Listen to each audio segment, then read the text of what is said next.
Jim Hunter with Rick Dempsey and Roch Kubatko, who didn't get the memo. It's Sunday, you wear a tie, but Rick and I will contribute next week. We'll chip in and Just buy give me one. a clip on. That'll be fine. There's a lot of news and a lot of speculation going on around here. Brian Roberts, again, not in the starting lineup. He's still active on the roster, but we're starting to get to the point now where a decision has to be made.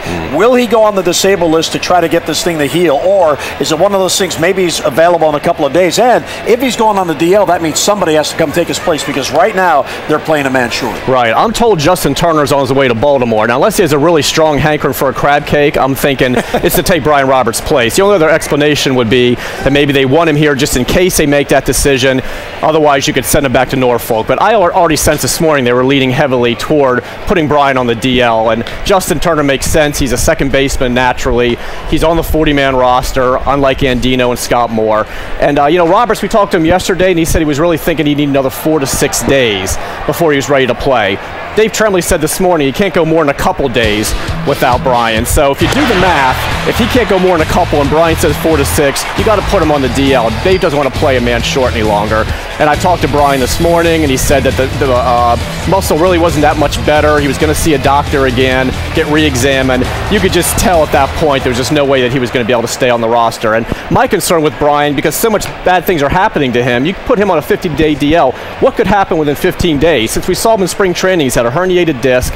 He's taken a knee in the back of his neck. He's jammed his wrist sliding in a base. Now he's strained his stomach muscle. 15 days, he'd get bit by a rabid dog or get mad cow disease. Unlike the plush cow, by the way, this is going away today. The guy brings props. It's unbelievable. On the carrot top of analyst here. Oh, man. Roch, tell me, has there been a Koji sighting? I haven't seen the guy since spring training. What's the update on him? Yes, actually, Koji's eligible, coincidentally, to come off the disabled list today. Instead, we're told for the very first time he's going to throw off a mound in Sarasota, the first time since we left there. I didn't even know if he was still in the U.S. I thought he might have gone back to Asia and closed that door behind him, because he is so far detached from the team right now. But he's going to throw 25 pitches off the mound unless his allergies act up again. And then we don't know what he's going to do from there. I mean, there's no real timetable. The guy hasn't even faced live hitters yet. And he's going to have to do that. And, of course, the live ones are a lot better than the dead ones, because they always have the take sign. You need the live ones. So, we're still waiting to find out what in the world we're going to do with him. But at least now we know 25 pitches off a mound a day. He'd only been throwing off flat ground before that. He'll have to do that a few more times, have him face some batters. What's unfortunate is he was supposed to be a very key guy in this bullpen, seventh inning type guy. He could have been closing, possibly, if he was healthy in here right now, because, they kind of have an opening for that. Instead, 25 pitches off a mound in Sarasota. Well, the way things are going, he could probably close tomorrow if he wanted.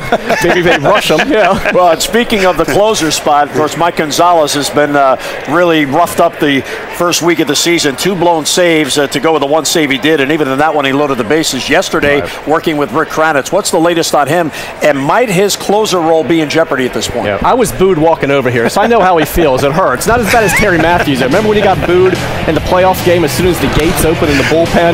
I mean, at least Gonzo made it to the mound first. But, right now, he's still in the bullpen working with Rick Kranitz, trying to work through some problems. Tremblay said again today that he will not go to him if it's a safe situation. So this is kind of open-ended. But to me, Trembley's in a tough spot. Publicly, he's got to show his support for his closer. You can't bail on the guy a week into the season, but he's not comfortable running him out there right now. So what you do is you put him in the bullpen with the pitching coach.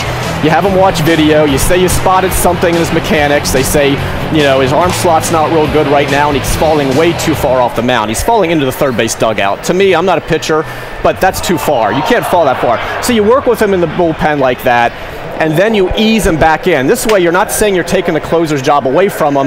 You're just kind of putting it on hold right now. Right. So maybe it's another day, maybe it's another couple days, but he is not available again today to close. All right, now being the team player that you are, if your information is accurate, and we assume it is, well, Justin Turner on his way, are you going to help out now, get down to BWI and pick him up? He probably needs a lift, or is he driving from Norfolk? He might be driving at this point. I mean, he's Justin Turner. They may say, here are the keys.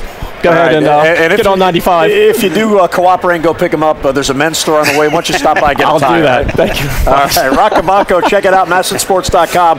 The School of Roch.